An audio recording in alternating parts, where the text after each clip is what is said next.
Câu chuyện Baba Yaga là một trong những câu chuyện nổi tiếng nhất trong truyện cổ dân gian Nga, kể về mụ phù thủy độc ác Baba Yaga và cuộc phiêu lưu của cô bé Vasilisa. Ngày xưa, trong một ngôi làng nhỏ ở Nga, có một cô bé tên là Vasilisa sống cùng với cha và mẹ kế. Khi mẹ đẻ của Vasilisa qua đời, bà đã tặng cô một con búp bê kỳ diệu và dặn dò rằng mỗi khi gặp khó khăn, hãy cho búp bê ăn và nhờ nó giúp đỡ. Vasilisa luôn giữ ký lời dặn của mẹ, và con búp bê là người bạn duy nhất và bí mật của cô. Sau khi mẹ Vasilisa mất, cha cô cưới một người vợ khác. Mẹ kế và hai người con gái của bà ta rất độc ác và luôn đối xử tệ bạc với Vasilisa. Họ bắt cô làm mọi việc trong nhà, từ nấu nướng đến giặt giũ, nhưng Vasilisa không bao giờ than vãn mà âm thầm chịu đựng. Mỗi khi gặp khó khăn, cô lại kể cho búp bê nghe và con búp bê luôn giúp cô hoàn thành mọi việc. Một ngày nọ, mẹ kế quyết định giao cho Vasilisa một nhiệm vụ tưởng chừng như không thể hoàn thành, vào rừng sâu để xin lửa từ Baba Yaga, mụ phù thủy độc ác sống trong căn nhà gỗ biết đi trên đôi chân gà. Đây là một nhiệm vụ nguy hiểm, vì Baba Yaga nổi tiếng là mụ phù thủy ăn thịt người. Mẹ kế nghĩ rằng bằng cách này, bà ta có thể thoát khỏi Vasilisa mãi mãi. Dù sợ hãi nhưng Vasilisa vẫn quyết định lên đường. Cô mang theo con búp bê kỳ diệu của mẹ và bước vào khu rừng sâu. Trên đường đi, cô gặp nhiều sinh vật rừng, từ những con thú nhỏ đáng yêu đến những bóng đen bí ẩn, nhưng không có gì có thể ngăn cản quyết tâm của cô.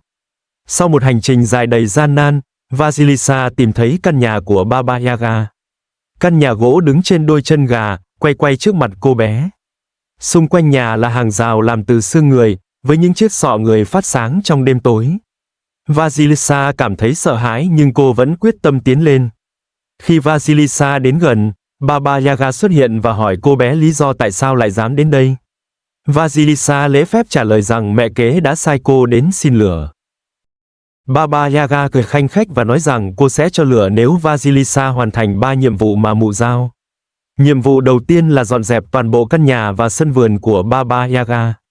Căn nhà và sân vườn bừa bộn, đầy rác rưởi và lá cây khô. Vasilisa cảm thấy rất lo lắng, nhưng con búp bê kỳ diệu đã giúp cô hoàn thành nhiệm vụ này một cách nhanh chóng và hoàn hảo. Búp bê chỉ cho cô cách quét dọn, sắp xếp lại mọi thứ và làm cho căn nhà trở nên sạch sẽ. Nhiệm vụ thứ hai là tách hạt ngô và hạt lúa mạch ra khỏi một đống hỗn độn. Nhiệm vụ này có vẻ bất khả thi, vì đống hỗn độn quá lớn và không thể phân biệt được hạt ngô và hạt lúa mạch. Nhưng một lần nữa, con búp bê kỳ diệu đã giúp Vasilisa tách từng hạt một cách chính xác và nhanh chóng. Búp bê làm việc suốt đêm, không ngừng nghỉ, và khi sáng ra, nhiệm vụ đã hoàn thành. Nhiệm vụ thứ ba là giặt sạch quần áo của Baba Yaga và làm cho chúng trắng như tuyết. Đây là nhiệm vụ khó khăn nhất, vì quần áo của Baba Yaga rất bẩn và dày đặc bùn đất. Nhưng con búp bê kỳ diệu đã không làm Vasilisa thất vọng. Nó giúp cô giặt sạch và làm cho quần áo trắng tinh, như mới. Búp bê biết cách sử dụng nước từ suối trong rừng và những loại lá cây đặc biệt để tẩy rửa. Khi thấy Vasilisa hoàn thành tất cả các nhiệm vụ, Baba Yaga không còn lý do gì để giữ cô bé lại. Mụ phù thủy đưa cho Vasilisa một chiếc đèn lồng chứa lửa và cho phép cô trở về nhà. Baba Yaga cảnh báo rằng chiếc đèn lồng này có phép thuật và chỉ người có tâm hồn trong sáng mới có thể sử dụng. Trên đường về, chiếc đèn lồng phát ra ánh sáng kỳ diệu, và khi Vasilisa về đến nhà, ánh sáng từ chiếc đèn lồng đã thiêu rụi mẹ kế và các con gái của bà ta, giải thoát cho Vasilisa khỏi cuộc sống đau khổ. Ánh sáng không làm hại Vasilisa và cha cô, mà chỉ thiêu rụi những ai có tâm địa độc ác.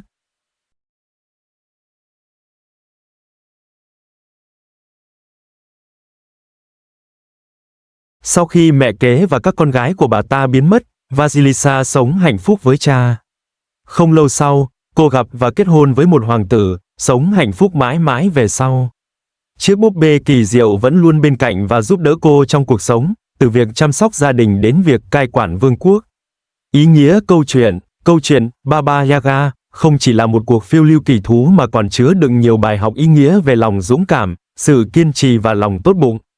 Sự thông minh và lòng dũng cảm của Vasilisa đã giúp cô vượt qua mọi khó khăn và tìm được hạnh phúc cho riêng mình. Câu chuyện cũng nhấn mạnh tầm quan trọng của lòng trung thành và sự giúp đỡ lẫn nhau trong cuộc sống.